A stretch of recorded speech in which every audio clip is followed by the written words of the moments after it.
બેટા મુનમુન, તું આજે એકલી કેમ છે? તારી મમ્મી ક્યાં ગઈ?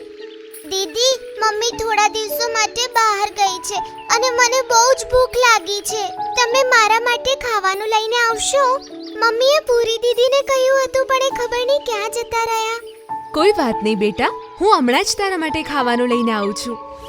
પછી બોની ચકલી મુનમુન ચકલીને ખાવાનું ખવડાવે છે અને તેનું ધ્યાન રાખે છે. પછી તે આખો દિવસ તેની સાથે રહે છે. પછી એકવાર બોની અને ભૂરી ચકલીની લડાઈ થઈ ગઈ અને ગુસ્સે થઈને બોની ચકલીને ઘરની બહાર કાઢી દીધી અને તેને કહે છે, બોની, નીકળી જા તું મારા ઘરેથી. મફતનું ખાવાનું ખાય છે, કામચોર સાવ. અને યાદ રાખજે, તને કોઈ પોતાના ઘરમાં રાખશે પણ નહીં અને તું બહાર આમ જ ધક્કા ખાઈશ. દીદી, આવું ના કરો. હું ક્યાં જઈશ? મને નથી ખબર, પણ હવે તું મારા ઘરમાં નહીં રહી શકે. બોની ચકલી ત્યાંથી રડતા રડતા જતી રહે છે. તો ભૂરી ચકલી મનમાં વિચારે છે, હવે મજા આવશે ને?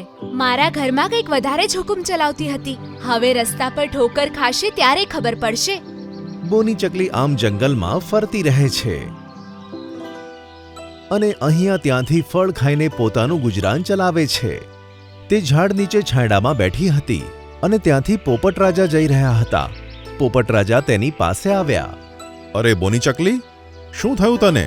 તું કેમ અહીંયા બેઠી છે? કઈ નહીં પોપટ રાજા, મારી બહેન સાથે મારો ઝઘડો થઈ ગયો તો એને મને ઘરની બહાર કાઢી મૂકી.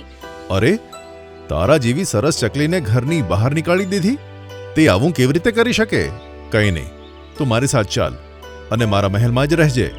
એમાંય તું બહુ કામની અને સમજદાર પણ છે.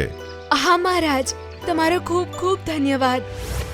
બોની ચકલી પોપટ રાજા સાથે જતી રહે છે.